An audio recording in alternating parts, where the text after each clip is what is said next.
Survivor, Naked and Afraid, Shark Tank, and now pottery. Pottery? Are you kidding me? It's a new show called The Great Pottery Thrown Down, and it comes from the UK, and Florence St. is one of the stars of the show. Flea, they call you. Why did they call you Flea? Welcome. Hi, thank you so much. Yes, a nickname I got from when I was a little girl. Unfortunately, it stuck. But yes, my real name is Florence. Perhaps I should have kept that one. Flea, like the famous Flea musician, right?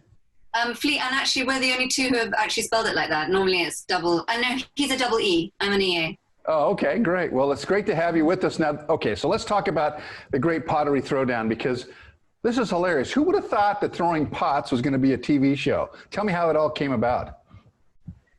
Do you know something? I'm sure you guys have got the Great British Bake Off Yes. in the and so it came after that. And the wonderful thing about pottery is that you're creating something from nothing, and it's functional. Mm-hmm. From raw dirt, mud that you can forage, which I do where I live, and you can create something beautiful and functional. And it's a wonderful therapeutic process. And so I can see that the producers suddenly thought, hey, this is something, there's something there. This is a wonderful, brilliant TV not concept. This producer, not this, I didn't think of it. I mean, it's interesting how, you know, in different parts of the world, people think, oh, this might be a good television show.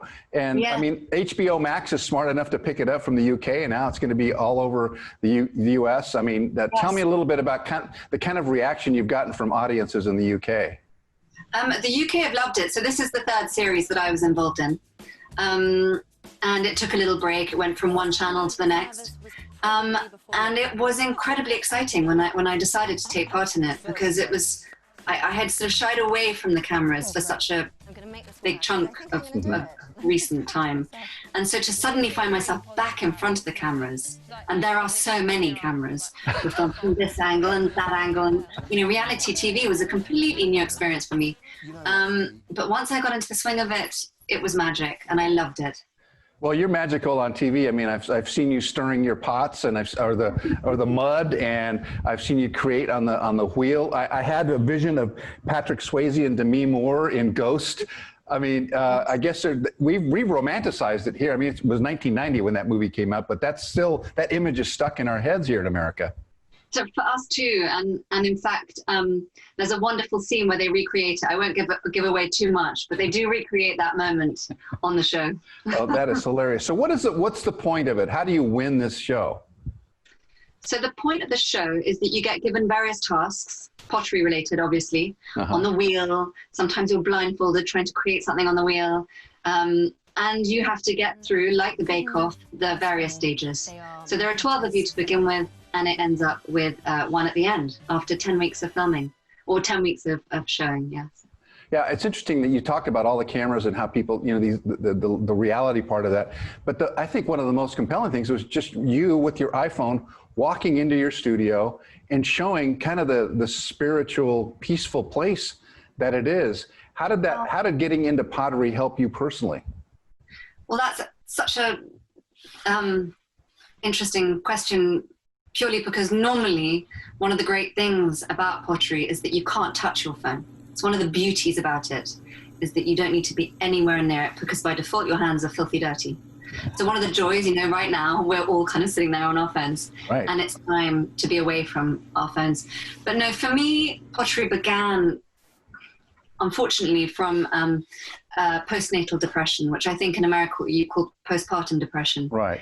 And it came at a time where I didn't know left to right, if the sky was blue or gray. It just seemed very gray. And there I was with this beautiful baby, and I was stuck and sad. And pottery, I began making little pinch pots, and it developed into a hobby that's now become my calling.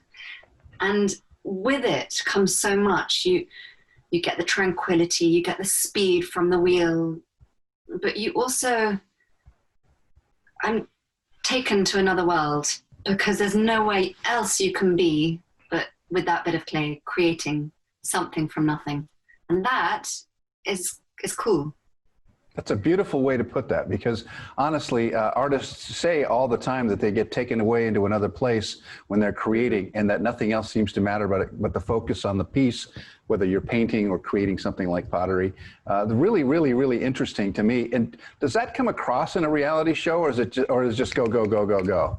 No, you're absolutely right. And to begin with, when you've got 12 contestants and they're trying to squeeze it into an hour with 3 commercial breaks. And so, yes, you don't get that feeling of the beauty in everyone. You've spent so long preparing and practicing your perfect piece. There is a little bit of disappointment for sure when what you've made, sometimes some of the things that people made were stunning and they only get aired for 1 second. But I think that's the fun, people want to watch what you can create, and it's fun to have that speed. But it is, you're right, also to remember that there is such a beautiful peacefulness and tranquility that comes with pottery. Yeah, absolutely. And then the other side of the spectrum would be that your life becomes crazy because people recognize you. And I mean, you were even dating Prince Harry of all things. How do you deal with all of that as it comes to you kind of in a wave? Well, I'm incredibly lucky because I tend to bury my head very deeply in the sand.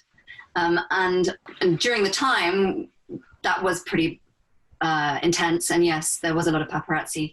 But no, since then I've been quite clever at putting my head in the sand and avoiding any of that craziness. Well, you were delightful, and the show is called The Great Pottery Thrown Down on HBO Max. It's been a big hit in the UK. No doubt it'll be a big hit in America as well. Florence St. George, otherwise known as Flea, it's been a pleasure talking with you, and good luck with the American show. Thank you so much.